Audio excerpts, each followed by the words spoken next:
Hi friends, welcome to my channel being healthy. ಇವತ್ತು ನಾವು ಪನ್ನೀರ್ ಗೀ ರೋಸ್ಟನ್ನು ಹೇಗೆ ಮಾಡೋದು ಅಂತ ತಿಳ್ಕೊಳ್ಳೋಣ. ಅದಕ್ಕೂ ಮುಂಚೆ ನೀವೇನಾದರೂ ನನ್ನ ಚಾನಲನ್ನು ಸಬ್ಸ್ಕ್ರೈಬ್ ಆಗಿಲ್ಲ ಅಂತಂದರೆ ದಯವಿಟ್ಟು ಸಬ್ಸ್ಕ್ರೈಬ್ ಆಗಿ, ಹಾಗೆ ಪಕ್ಕದಲ್ಲೇ ಕಾಣ್ತಿರುವಂಥ ಬೆಲ್ ಐಕನನ್ನು ಕೂಡ ಕ್ಲಿಕ್ ಮಾಡಿ. ನಾನು ವಿಡಿಯೋ ಹಾಕಿದ ತಕ್ಷಣ ನಿಮಗೆ ನೋಟಿಫಿಕೇಷನ್ ಬರುತ್ತೆ. ಹಾಗೆ ನೀವು ನನ್ನ ಇನ್ಸ್ಟಾಗ್ರಾಮಲ್ಲೂ ಕೂಡ ಫಾಲೋ ಮಾಡ್ಬೋದು ಅಂತ ಹೇಳ್ತಾ, ಬನ್ನಿ ಇವತ್ತಿನ ನಮ್ಮ ರೆಸಿಪಿ ಪನ್ನೀರ್ ಗೀ ರೋಸ್ಟನ್ನು ಹೇಗೆ ಮಾಡೋದು ಅಂತ ತಿಳ್ಕೊಳ್ಳೋಣ. ಮೊದಲಿಗೆ ಒಂದು ಪಾತ್ರೆನ ಕಾಯೋಕೆ ಇಟ್ಕೊಂಡು ಅದಕ್ಕೆ 5ರಿಂದ 6 ಬ್ಯಾಡಗಿ ಮೆಣಸಿನಕಾಳು ಹಾಗೂ 1 ದೊಡ್ಡ ಚಮಚದಲ್ಲಿ ನಾನು ಕೊತ್ತಂಬರಿ ಕಾಳನ್ನು ತಗೊತಿದ್ದೀನಿ.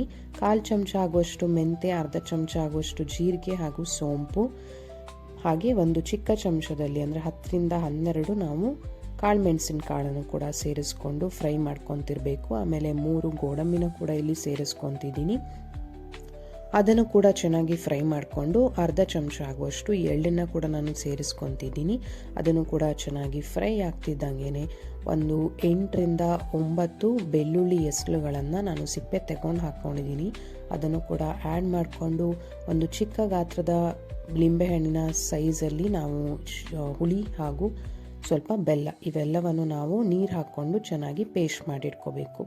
ಈಗ ಅದೇ ಪಾತ್ರದಲ್ಲಿ ನಾವು ಸ್ವಲ್ಪ ತುಪ್ಪವನ್ನು ಹಾಕ್ಕೊಂಡು ಪನ್ನೀರ್ ಕ್ಯೂಬ್ಸನ್ನು ಫ್ರೈ ಮಾಡಿಕೊಂಡು ಅದನ್ನು ಕೂಡ ಪಕ್ಕದಲ್ಲಿ ತೆಗೆದಿಟ್ಕೊತಿದ್ದೀನಿ.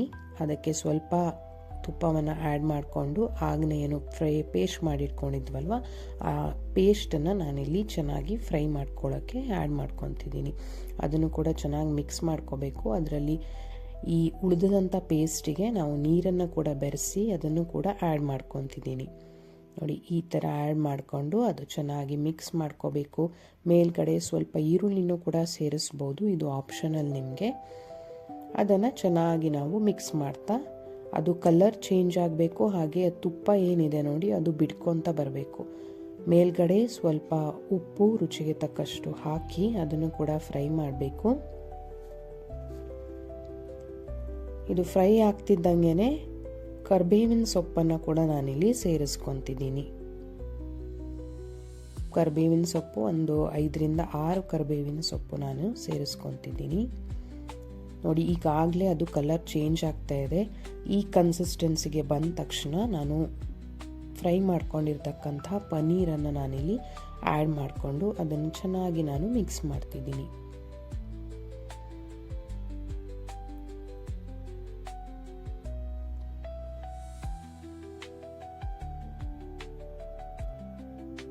ನೀವು ಪನ್ನೀರನ್ನು ಫ್ರೈ ಮಾಡಬೇಕಿದ್ರೆ ಸ್ವಲ್ಪ ಖಾರದ ಪೌಡ್ರ್ ಮತ್ತು ಉಪ್ಪನ್ನು ಕೂಡ ಸೇರಿಸ್ಕೋಬೋದು, ಆಪ್ಷನಲ್ ಅದು, ಬೇಕಂತ ಏನಿಲ್ಲ. ನೋಡಿ, ಈ ಥರ ಕನ್ಸಿಸ್ಟೆನ್ಸಿಗೆ ಬಂದ ತಕ್ಷಣ ನಮ್ಮ healthy and tasty paneer ghee roast ಸವಿಯಲು ಸಿದ್ಧವಾಗಿರುತ್ತೆ. ಇದನ್ನು ನೀರು ದೋಸೆ ಹಾಗೆ ಅಕ್ಕಿ ರೊಟ್ಟಿ ಜೊತೆ ತಿಂದರೆ ತುಂಬ ಚೆನ್ನಾಗಿರುತ್ತೆ. ನಿಮ್ಮ ಫ್ರೆಂಡ್ಸ್ ಮತ್ತು ಫ್ಯಾಮಿಲಿ ಜೊತೆ ತಿಂದು ಇದನ್ನು ಎಂಜಾಯ್ ಮಾಡಿ. ಬಾಯ್.